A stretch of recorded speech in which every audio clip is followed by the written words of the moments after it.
Success is achieving your own goals in your own way, knowing what you want and going for it. Your career path has been incredibly diverse, and in many respects you've continually reinvented yourselves. What was the hardest career move for you to make? I think the hardest one that felt the riskiest was going to Google. So it was 2001, and the tech bubble had burst, and Google was a consumer internet company with 200 people. And while no one admits this now, lots of people I really respected and looked up to as mentors, said to me, you can't go to Google, that's a tech company, go be an investment banker. But I really wanted to work in the tech sector, and I really wanted to work at an operating company.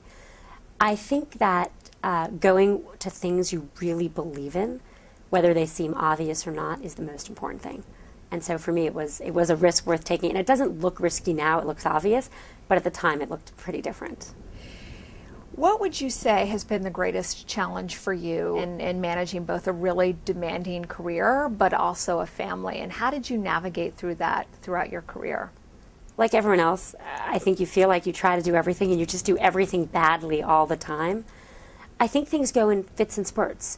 When I first was at Facebook, I was definitely feeling way unbalanced and more worried about not seeing my kids. And then I kind of got my feet wet, got the teams in place, and learned, what we were doing. And now it feels more in balance. And then, at different points, there's a sprint to, we have a big developer conference. There's that sprint, so you're working really hard for that. And I think getting through those ebbs and flows and knowing that there's something around the corner is really helpful. The other thing, and it sounds really obvious, is you just have to say no. I had this woman who I didn't know call me, and she called out of the blue, and she kind of said, can you have coffee with me once a month to support my career? And I would love to have coffee with her once a month to support her career. But I can't do that for everyone, and so you have to do it more occasionally, even the things you'd really love to do. You can't do as much as you'd want. You've had a career that's also involved deep political connections, having worked at the World Bank and serving as Larry Summers' chief of staff during the Clinton administration. How has your time in Washington helped create a stronger leadership role for you? And do you think companies do a good enough job today building relationships in Washington and also understanding the intersection of policy and business? For me, the time in Washington was really important because those were really my formative years in the workforce. Working at the Treasury, it was a really interesting time. It was during the Asian financial crisis, and so there was just a lot going on, and you learned really quickly how to try to figure out what's important and what's not.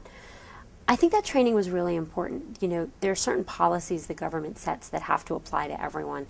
And when you're running companies, particularly companies like Facebook or helping to work at places like Google, you set policies that affect millions and tens of millions of people. So thinking about things pretty systematically is a good thing.